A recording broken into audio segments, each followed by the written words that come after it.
एक तरफ पूरा देश जहां लोकबंदी के कारण अपने अपने घरों में कैद है, वहीं देश का बहुत बड़ा मजदूर वर्ग आर्थिक मजबूरी के कारण दिन प दिन खाने के लिए परेशान होता नजर आ रहा है। यह मजदूर वर्ग रोजाना कमाने और खाने पर निर्भर रहता है। देश भर से लोग अपने अपने स्तर पर योगदान कर रहे हैं। ऐसे में स्वयंसेवी संस्थाओं द्वारा योगदान करना ऊंचे तबके के लोगों को भी प्रेरित करता है, जिससे वो आगे आए और एकजुट होकर कोरोना से लड़ने में सरकार की मदद कर सके। ऐसे में समाज सेवी नम्रता नारायण से पुनीत गोस्वामी की बातचीत।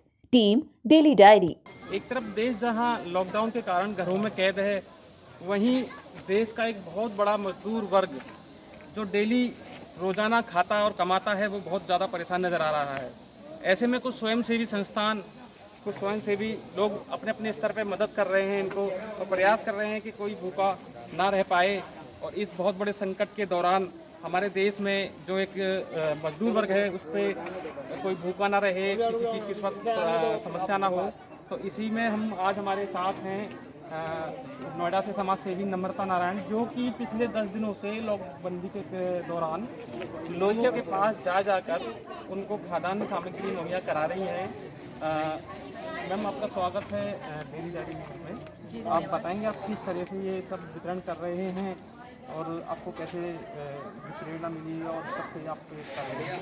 देखिए, मैं समाज सेवा में पिछले कई सालों से हूँ और जब भी मौका मिलता है कोशिश करती हूँ कि समाज की मदद की जाए। अभी जब से ये लॉकडाउन हुआ उसके बाद से 2 दिन के बाद से हमारे पास कॉल आनी शुरू हो गई कि खाने की दिक्कत है ये और सारी समस्याओं की दिक्कत है। तो कुछ लोग भी हमारे पास आए कि इसमें कुछ करना चाहिए। फिर हम लोगों ने एक टीम कंस्टिट्यूट किया, जिसमें कि मेरे साथ एक और ऑर्गेनाइजेशन है सैम स्पोर्ट्स एकेडमी, तो वो भी उसमें भी कुछ, क्योंकि उनके पास मैन पावर है, और हम लोगों ने टीम बनाई और फिर लोगों ने हमें मदद करने का आश्वासन दिया।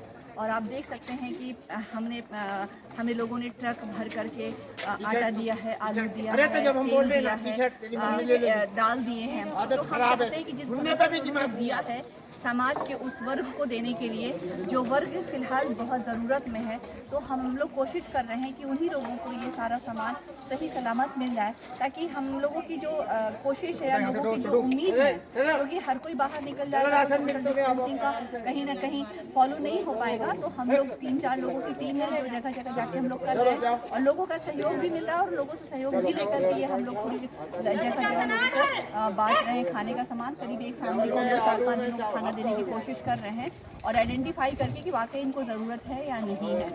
तो इसके माध्यम से मैं यही कहूँगी कि डायरेक्ट और इनडायरेक्टली आप लोग इनकी हेल्प कर सकते हो जब तक, क्योंकि आप इसमें इनकी भी हेल्प कर रहे हो, एक अच्छा काम भी कर रहे हो और अपने देश की भी हेल्प कर रहे हो, क्योंकि अगर कंट्री मजबूत होगा तो हम और आप मजबूत होंगे। हम रोजाना कितने परिवारों को अभी खाद्यान्न सामग्री वितरण करते हैं?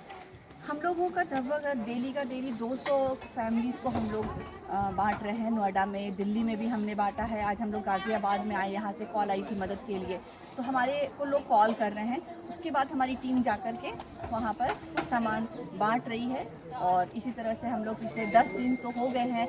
हमारा डेली खारवा निकलता है, टीम निकलती है और बांटती है, और लोगों का कहीं ना कहीं घर में चूल्हा जलता है, वो खाना खाते हैं, यही हमारी कोशिश है। अच्छा, आपको अगर कॉल करके भी लोग आपसे मदद मांग रहे हैं तो आप उनको मदद उनके घर तक पहुंचाने की पूरी कोशिश कर रहे हैं? जी बिल्कुल जी। डेली डायरी न्यूज़ के माध्यम से आप इस संकट की घड़ी में क्या संदेश देना चाहते हैं डेली डायरी न्यूज़ के दर्शक करते हैं? देखिए, मैं यही कहना चाहूँगी कि इस समय वक्त ये नहीं है कि आप राजनीति करो, आप दूसरी चीज़ सोचो। आपसे जितना संभव हो सकता है आप मदद कर सकते हैं। हाँ, सोशल डिस्टेंसिंग है या जो हमारी सेफ्टी, उसका पूरा ध्यान रखें। हम लोग भी पूरी सेफ्टी मेजर्स को ले रहे हैं, क्योंकि हमारा सुरक्षित रहना बहुत ज़रूरी है, क्योंकि हम सुरक्षित हैं तो हम 10 लोगों तक मदद पहुंचा सकते हैं। तो इसका ध्यान रखें आप लोग भी, और कहीं ना कहीं अगर आपको लगता है कि किसी की हेल्प की जा सकती है तो कीजिए। मेरा मेन संदेश मैं उनको देना चाहूँगी, अगर आप अपने घर में अपनी काम वालों की जिम्मेदारी उठा लेते हैं, बहुत बड़ा सहयोग होगा। आप उसको डायरेक्ट हेल्प करें और उसका पैसा ना काटें, और उसको कुछ 200-400 रुपये की एक्स्ट्रा मदद कर दें, ताकि उसके घर में भी खाना बनेगा, वो भी निश्चिंत रहेगी। सबसे बड़ी बात है वो निश्चिंत रहेगी, और फिर वो हमारे यहाँ अच्छी सर्विसेज भी देगी। हमारे साथ हैं नम्रता नारायण, और देख रहे हैं कितने सुचारू रूप से ये आप देख सकते हैं कितने सुचारू रूप से खाद्यान्न सामग्री का वितरण कर रही हैं।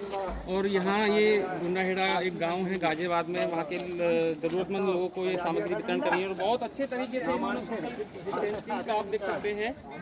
मैं कैमरामैन से बोलूँगा कि सर अच्छे तरीके से सोशल डिस्टेंसिंग को मेंटेन करते हुए ये गरीब लोगों में खाद्यान्न सामग्री वितरण कर रही हैं। और नम्रता जी का कहना है कि अगर किसी को भी बहुत ज़्यादा ज़रूरत है और किसी के पास बहुत समस्याएं हैं और वो खाद्यान्न सामग्री नहीं उपलब्ध हो पा रही है तो वो इनको बाय कॉल इनसे संपर्क कर सकता है और ये उनकी मदद करेंगी। और डेली डायरी न्यूज़ भी ये अपील करता है देश के उन सक्षम लोगों से कि वो भी आगे आएँ और ऐसी संस्थाओं का साथ दें।